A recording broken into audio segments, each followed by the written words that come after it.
Mi ne scias kiam vi legos ĉi tion, sed mi povas diri kiam tio komenciĝis. Mi foriris por sola promenado en la arbaro, kiam ento venis al mi. Ĝi estis preter malklaraĵo. Ĝi estis manko de pli bona termino, foresto de signifo. Kie ĝi kaŝiĝis, tie ne estis arboj. Kien ĝi ŝteliris, tie ne estis herbo. Kaj kiam ĝi saltis al mi, ne estis venteto de moviĝo. Tute ne estis aero.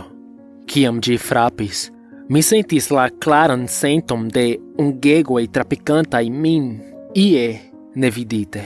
En loko kiun mi neniam sentis antaŭe. Miaj manoj kaj brakoj kaj kruroj kaj dorso ŝajnis bone kaj mi ne sangis, sed mi sciis ke mi estis fondita iel. Dum mi timeme kuris hejmen, mi konstatis ke io ŝanĝiĝis. Mi estis iom laca, kaj estis malfacile koncentriĝi foje. La solvo en tiu frua etapo estis facila.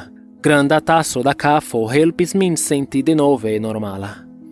Dum iom da tempo, tiu subitila elfluo en mia spirito perdiĝis en la fluo de kafeino en mia sistemo.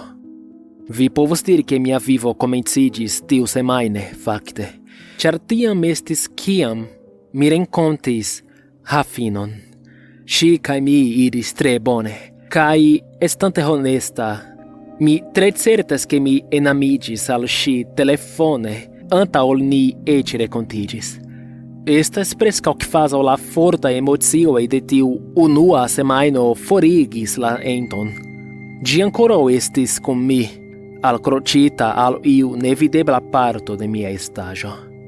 La unuaj okazaĵoj estis negravaj, kaj mi apenaŭ maltrankviliĝis pri ili.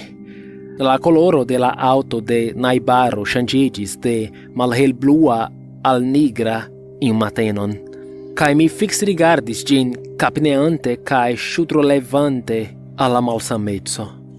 2 tagojn poste, ĉe laboro, la nomo de kunlaboranto ŝanĝiĝis de Fredo al Danilo. Mi zorge demandis, sed ĉiuj diris ke lia nomo estis ĉiam Danilo. Mi supozis ke mi nur eraris. Poste, eĉ se tio sonas ridinde, mi pisis en mia necesejo, kiam mi subite trovis min sur hazarda strato. Mi ankoraŭ estis en piĵamo, pantalono mallevita kaj urinanta. Sed nun, antaŭ vido de deko da homoj ĉe bushaltejo. Terurigite mi tiris miajn vestaĵojn kaj kuris antaŭ ol iu vokis la policon. Mi sukcesis hejmeniri, sed la okazaĵo devigis min konfesi ke mi ankoraŭ estis en danĝero. La ento faris ion al mi, kaj mi ne komprenis kiel rebati. Hafino aperis tiun vesperon, sed ŝi havis sian propran ŝlosilon. Hej, mi demandis ŝin konfuzite. Kiel vi prenis ŝlosilon? Ŝi nur ridis. Vi ĉarmas. Ĉu vi certas ke vi estas en ordo kun ĉi tio? Ŝi malfermis pordon kaj eniris ĉambron plenan de skatoloj. Mi scias ke loĝi kune estas granda paŝo, des pli kiam ni nur rendevuadas dum 3 monatoj. Loĝi kune. Mi lalvorte renkontis ŝin la semajnon antaŭe. La afero estas ke mia patrino ĉiam nomis min sagaculo ial. Mi sciis kiam fermi mian buŝon. Anstataŭ krei scenon, mi diris al ŝi ke ĉio estis en ordo, kaj poste mi iris rekte al mia dormoĉambro kaj ekesploris. Miaj aferoj estis ĝuste kiel mi lasis, con neniu signo de 3-monata breĉo en loĝado. Sed mi trovis ion eksterordinaran, la daton. Mi tremis en kolero, dum mi pripensis la veron. La ento manĝis 3 monatojn de mia vivo. Kiom diable mi alfrontis? Kia estaĵo povas tiel konsumi pecojn de ies animo? Mi perdis la plej excititan parton de nova amrilato. cae neniam comprenus ainain comunae racontoin, cae enae scherzoin de tiam. Io ege alt valora estis forprenita de mi, cae mi estis furiosa. Tiu furioso helpis subpremi la enton. Mi neniam trinkis alcoholon, mi trinkis kafon religie. Mi controlis la datum ciu foie ciam mi vecigis. Dum 3 jaroi, mi povis vivi ciun tagon vidante nenion pli ol malgrandai ŝanĝoj. Socia facto tie cae tie ci. Ies laboro. Kiom da infanoi iu havis, tiaĵoj. La aranĝo de proksimaj stratoj, la tempo de mia plej ŝatata televidaĵo, tiaĵoj. Ĉiam tiuj ŝanĝoj memorigis min, che la estaĵo ankoraŭ havis siajn ugegojn enprofundigitaj en mia spirito. Eĉ ne unufoje en 3 jaroj mi iam ĉesis tion fari. Iu tage, mi estis malzorgema. Mi lasis min perdiĝi en la lasta sezono de mia plej ŝatata televidaĵo. Ĝi estis kaptema, nekredebla rakonto. Ĝuste ĉe la apogeo de la ago, iuna knabo venis al mia seĝo kaj skuis mian brakon. Surprizite, mi demandis: "Kiu estas vi? Kiel vi eniris ĉi tien?" Li ridis kaj hele ridetis. "Freneza paĉjo." Mia koro sinkis en mia brusto. Mi tuj eksciis kio ĵus okazis. Post kelkaj maskitaj demandoj mi eksciis ke li havis 2 jarojn, kaj ke li estis mia filo. La agonio kaj kordoloro kiu plenigis mian bruston estis preskaŭ neelteneblaj. Mi ne nur perdis la naskiĝon de mia filo, mi neniam vidus aŭ scius pri la unuaj jaroj de lia vivo. Pafino kaj mi evidentege edziĝis kaj faris familion en la tempo kiun mi perdis, kaj mi tute ne sciis kiajn ĝojojn aŭ dolorojn tiuj jaroj enhavis. Neĝis ekstere. Tenante mian subitan filon sur mia genuo, mi sidis kaj rigardis la flokojn fali ekstere. Kia vivo estu ĉi tio, se ekmankoj de atento povus kosti al mi jarojn? Mi ricevu helpon. La preĝejo tute ne sciis kion fari. La pastroj ne kredis min, kaj diris al mi ke mi havis sanproblemon ol ia posedo. La kuracistoj havis nenian indicon. Nenio montriĝis en iliaj skanadoj kaj testoj. Sed ili felice prenis mian monon kontraŭ nenio. Kiam mi ne plu havis opciojn, mi decidis rakonti al Hafino. Ne eblis scii kiel ŝajnis ĉio ĉi de ŝia flanko. Kia mi estis, kiam mi ne estis tie? Ĉu mi ankoraŭ prenis nian filon al lernejo? Ĉu mi ankoraŭ laboris? Sendube jes, ĉar ŝi ne ŝajnis scii tion. Sed mi ankoraŭ havis teruran senton ke io certe mankis en ŝia vivo, kiam mi ne vere estis ene de mia propra kapo. Sed la nokton, kiam mi preparis belan vespermanĝon, ŝi alvenis ne malŝlosante la pordon, sed frapetante ĝin. Mi respondis, kaj pensis ke ŝi estas en bela robo. Ŝi estis felice surprizita de la agordo de la tablo. "Ŝika vespermanĝo por dua rendevuo? Mi sciis ke vi estas dolĉa al mi." Dank al Dio mi sciis kiam teni mian buŝon fermita. Se mi insistus pri geedziĝi kaj havi filon, ŝi verŝajne kurus al la montetoj. Anstataŭe mi prenis ŝian mantelon kaj sidiĝis por nia dua rendevuo. Per zorge faritaj demandoj, mi povis dedukti la veron. Tio vere estis nia dua rendevuo. Ŝi vidis trankviliĝon kaj feliĉon en mi, sed interpretis tion kiel rendevua maltrankvileco. Mi vere ĝojis scii, ke la ento ne nepre manĝis tutajn partojn de mia vivo. La simptomoj, kiel mi komprenis, estis pli kiel konsekvencojn de dispecigita animo. La estaĵo vundis min, rompis en pecojn. eble mi devis vivi mian vivon malorde, sed almeno mi effektive vivus gin. Ca tiel okazis dum kelkaj jaroj, el mia vidpunkto. Dum etaj ŝanĝoj en politiko aŭ geografio okazis ĉiutage. Gravaj ŝanĝoj en mia mensa loko okazis nur ĉiujn 2 monatojn. Kiam mi trovis min en nova loko kaj tempo en mia vivo, mi nur silentis kaj aŭskultis, certiĝante ekscii pri la terreno, antaŭ ol fari ion ajn por eviti erarojn. En la plej forĵetita salto ĝis nun, mi renkontis mian 6-jaran nepon, kaj demandis lin kio li volis esti kiam li plenkreskos. Li diris, verkisto. Mi diris al li ke tio estas bona ideo. Poste mi estis reen al la 2 monato de amrilato kun Hafino, kaj mi havis la plej bonan nokton kun ŝi ĉe la riverbordo. Kiam mi diras la plej bona, mi volas diri la plej bona. Sciante kiam speciala ŝi fariĝos por mi, mi petis ŝin translokiĝi. Mi travivis tion kion mi perdis dum la unua fojo, kaj mi komprenis ke mi neniam mense forestis. Mi ĉiam estus tie, eventuale. Dum ni transportis ŝiajn skatolojn, ŝi ĉesis dum momento kaj diris ke ŝi miras pri mia granda amo, kvazaŭ mi konus ŝin dum la tuta vivo kaj neniam ajn dubis ke ŝi estas la ĝusta. Tio estis la unua fojo ke mi vere libere kaj tutkore ridis de kiam la ento vundis min.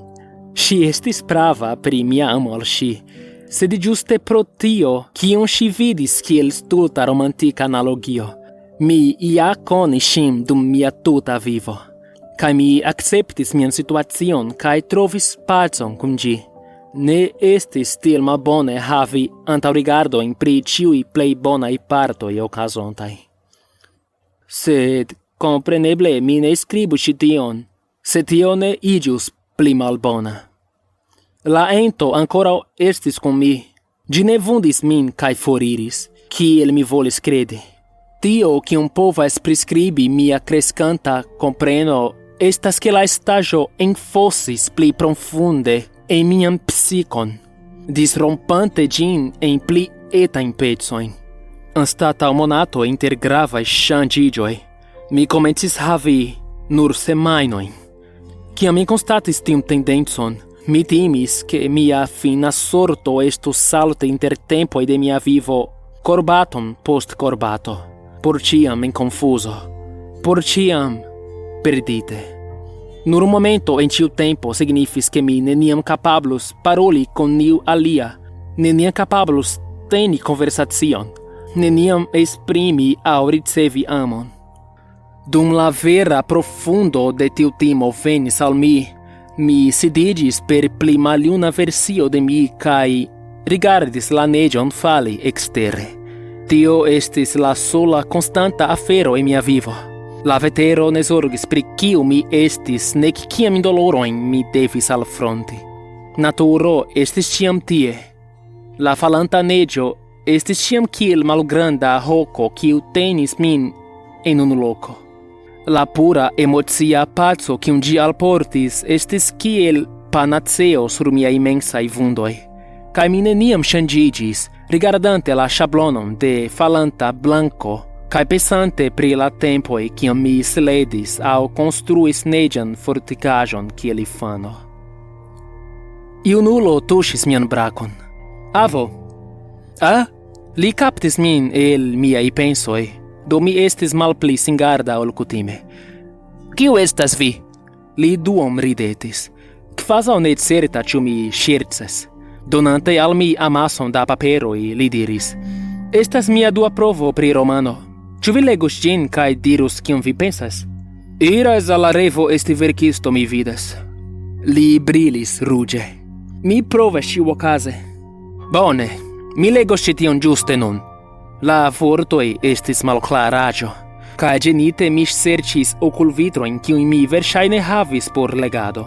Esti maljunulo estis malbonege, kaj mi volis salti reen al junaĝo, sed ne antaŭlegi lian libron. mi trovis miajn okulvitrojn en svetera poŝo, kaj komencis foliumi. Hafino eniris kaj eliris el la salono. Ankoraŭ bela, sed mi koncentriĝu. Mi ne sciis kiom da tempo mi havos tie. Ŝajnis ke ni havis parencojn ĉirkaŭe. Ĉu estis kristnasko? Geedzaj plenkreskuloj kaj 2 infanoj, kiujn mi ne konis, trapasis la koridoron. Kaj mi vidis mian filon, nun plenkreskulo, preterpasi kun sia edzino al la elirejo. Kiel grupo, la granda familio komencis ledi ekstere. Finfine mi finlegis la rakonton, kaj mi vokis mian nepon. Li rapidis malsupren laŭ la ŝtuparo en la salonon. Kiel estis? Nu, estas terure, mi diris al li sincere. Sed estas terure por ĉiuj ĝustaj kialoj. Vi ankoraŭ estas juna viro. Do viaj roluloj kondukas kiel junuloj, sed la strukturo de la rakonto mem estas tre solida. Mi paŭzis. Mi ne atendis ke ĝi montriĝos kiel horora rakonto.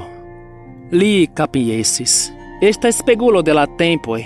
Atendoj pri la estonteco estas malgajaj kaj neesperplemaj, kiel antaŭe. Vi estas tro juna por tiom zorgi, mi diris al li. Venis al mi ideo. Se vi ŝatas hororon, ĉu vi scias ion pri strangaj estaĵoj? Kompreneble, mi legas ĉion kion mi povas. Mi amas tion. Singarde mi kontrolis la enirejojn al la salono. Ĉiuj estis okupataj ekstere. Por la unua fojo, mi malfermiĝis al iu en mia vivo pri tio kion mi trapasis. Per silentaj tonoj, mi rakontis al li pri mia fragmenta konscio. Por junulo, li bone prenis tion. Ĉu vi estas serioza? Jes. Li surmetis la celkonscian aspekton de plenkreskulo, akceptante la serĉadon. Mi esploros tion. Vidos ĉu mi povas eltrovi. Vi komencu noti ĉion kion vi trapasas. Konstruu datumojn. Eble ni povas mapumi vian psikan vundon. Bona plano. Mi estis surprizita. Tio havis sencon, kaj mi ne atendis ke li havos seriozan respondon. Sed kiel mi konservos ĉiujn notojn en unu loko? Ni elpensu lokon por ke vi konservu ilin, li diris, sulkigante la brovojn kun la penso. Do mi prenos ilin kaj ni esploros la vojon kiun vi iras tra via propra vivo. Vidos ĉu estas ŝablono. Por la unua fojo de kiam la situacio pli malboniĝis, mi sentis esperon denove. Ĉu sub la ŝtuparo? Neniu iras tien. Kompreneble, li turnis sin kaj forlasis la salonon. Mi aŭdis lin brui proksime de la ŝtuparo. Finfine, li revenis kun skatolo. Metis ĝin sur la tapiŝon kaj malfermis, malkaŝante amason da paperoj. Li ekkriis: Ho, ve! Sed kompreneble, estante junulo, li ne vere diris ve. Consternite, mi palpebrumis rapide, pardonante lian nedecaĵon pro la ŝoko. Ĉu mi skribis tion? Li rigardis al mi en miro. Jes, aŭ vi skribos. Vi ankoraŭ skribos kaj metos ilin sub la ŝtuparojn. Li rerigardis la paperojn. Poste kovris la skatolon. Do vi verŝajne ne vidu kion ili diras. Tio strangigus. Ĉi tion mi komprenis. Bone. Li englutis. Estas ĉirkaŭ 50 da skatoloj tie sube, ĉiuj plenigitaj kiel ĉi tiu. Decifri ĉion daŭros tre longan tempon. Lia tono falis al mortiga seriozeco. Sed mi savos vin, avo, ĉar mi ne kredas ke iu alia povas.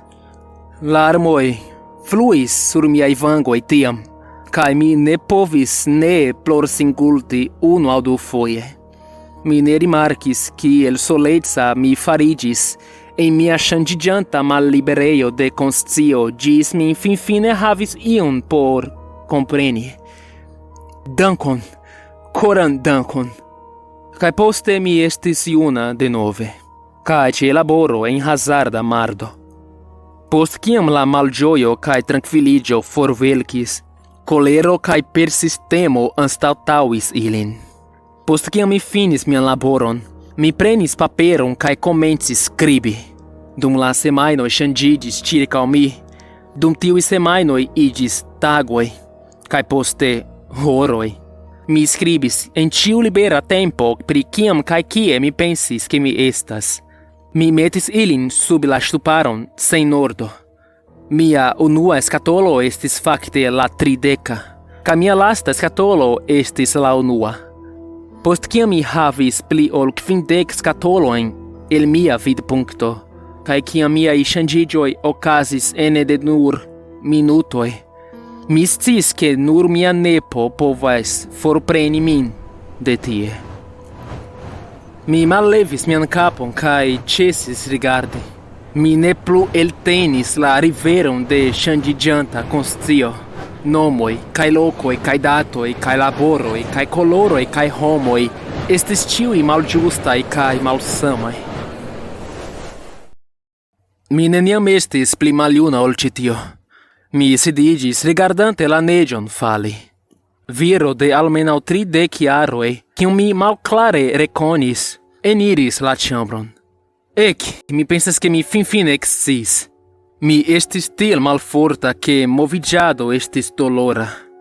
Ĉu vi estas li? Ĉu vi estas mia nepo? Jes.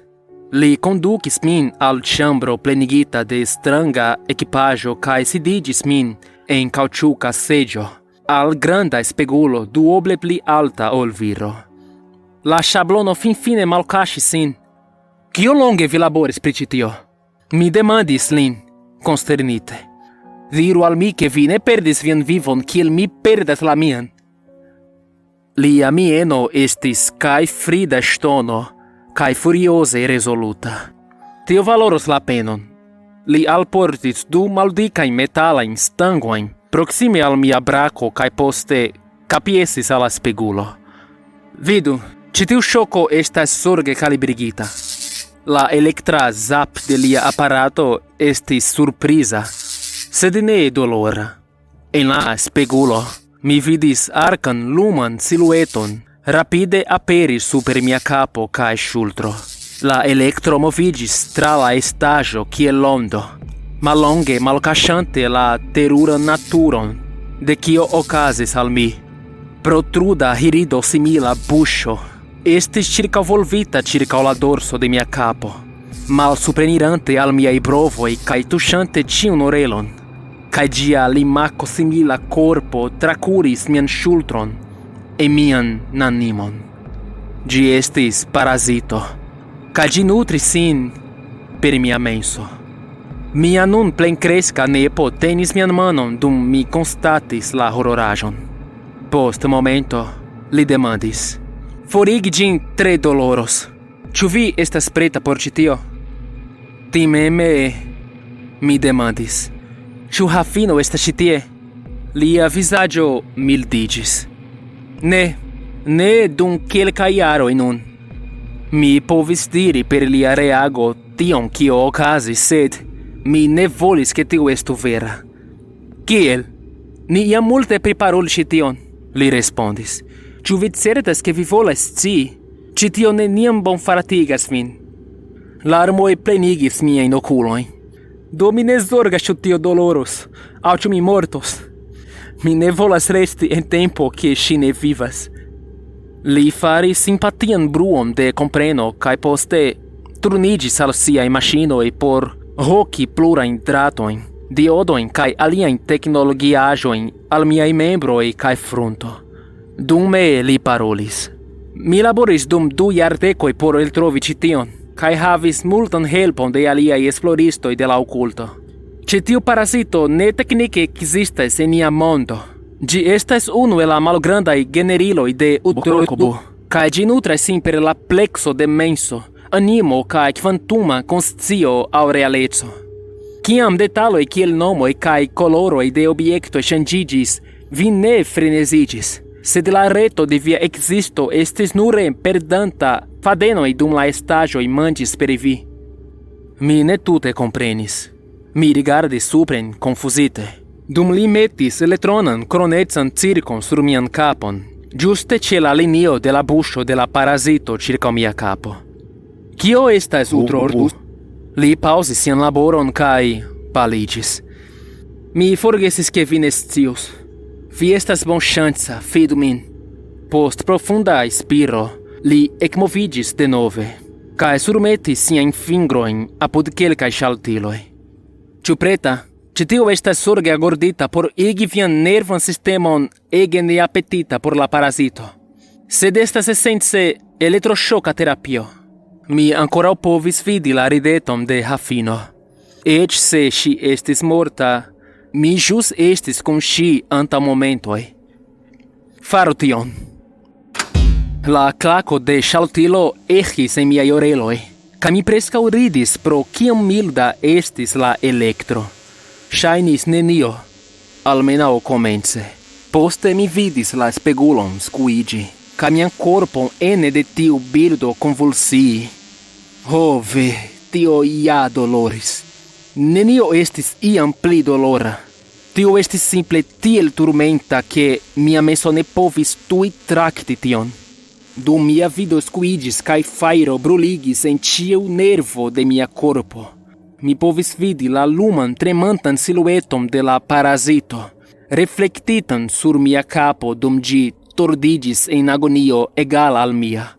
Ĝi havis ungegojn, 6 membrojn kun la certulecaj ungegoj sub sia hirudo simila korpo, kaj ĝi tranĉis en min por resti kroĉita. La elektro igis miajn memorojn brili. La rideto de Hafino estis la unua, hele lumigita antaŭ varma fajro, dum la neĝo falis preter la fenestro malantaŭ ŝi. La randoj de tiu memoro eklumiĝis, kaj mi konstatis ke mia vivo ja estis kontinua travivado. Estis nur ke la konscio pri ĝi estis dispecigita de tiu festenanta malbonaĵo sur mia dorso. Mi neniam povis esti tie por la naskiĝo de mia filo. Mi saltis al ĝi plurfoje, sed neniam efektive vivis ĝin. Por la unua fojo, mi povis teni la manon de Hafino, kaj estis tie por ŝi. Ne! Tiu momento glate ŝanĝiĝis al mi tenantan ŝian manon dum ŝi kuŝas en hospitala lito pro tre malsama kialo. Ne tio! Dio, kial? Estis tiel senkompate igi mi memori tion. Mi ekploris dum la flegistinoj rapidis la ĉambron. Mi ne volis scii. Mi ne volis trapasi tion. Mi vidis ĉiujn bonajn partojn, sed mi ne volis la plej malbonan, la neeviteblan finon, kiun ĉiuj iam alfrontos. Tio ne valoris la penon. Tio estis makulita. La tuta ĝojo estis redonita dekmiloble kiel doloro. La fajro en mia korpo kaj en mia cerbo pliiĝis al pura blanka torturo, kaj mi kriegis. Mia kriado fariĝis surprizita krio. Dum la maŝinoj kaj elektro kaj la seĝo forvelkis. Neĝo ne plu falis ĉirkaŭ mia vivo. Mi estis ekstere en la arbaro en hela somera tago. Ho Dio! Mi turnis min por vidi la estaĵon alproksimiĝi al mi. Ĝi estis la sama foresto de signifo, la sama malpleno en realo. Ĝi ŝteliris antaŭen, ĝuste kiel la unua fojo. Sed ĉifoje ŝi siblis kaj forturnis sin. Mi staris, mirigite pro esti denove juna kaj liberigita de la parazito. Mia nepo efektive sukcesis. Li igis min neapetita manĝaĵo, porke la predanto de menso kaj animo pluiris serĉante alian manĝeton. Mi revenis hejmen konsternite. Kaj dum mi sidis tie, traktante ĉion kio okazis, la telefono sonoris. Mi rigardis ĝin en miro kaj malĝojo. Mi sciis kiu estas. Estas Hafino, vokanta por la unua fojo pro ia negrava kialo, kiu 30 jarojn poste Si confessus que estis nur pretexto por paroli con mi. Sed cio quio mi povis vidi estis si cushanta en tiu hospitala lito, mortante. Cio estis finigonta en nepriparolebla doloro cae solezo. Mi igius maliunulo, lasita por sidi sola en malplena domo. Lia anim parulino forpasinta longe antau li. Fine de cio, la sola afero quiu restus al mi, sidigi ca rigardi la falantan negion. Sed nun, danke al mia nepo, mi anco povis havi miain memoroin. Tio estus granda veturado, kiel ain gi finigius. En subita impulso, mi captis la telefonon. Cum rideto, mi demandis, "Halo, kiu estas?" Ec se mi iam sciis.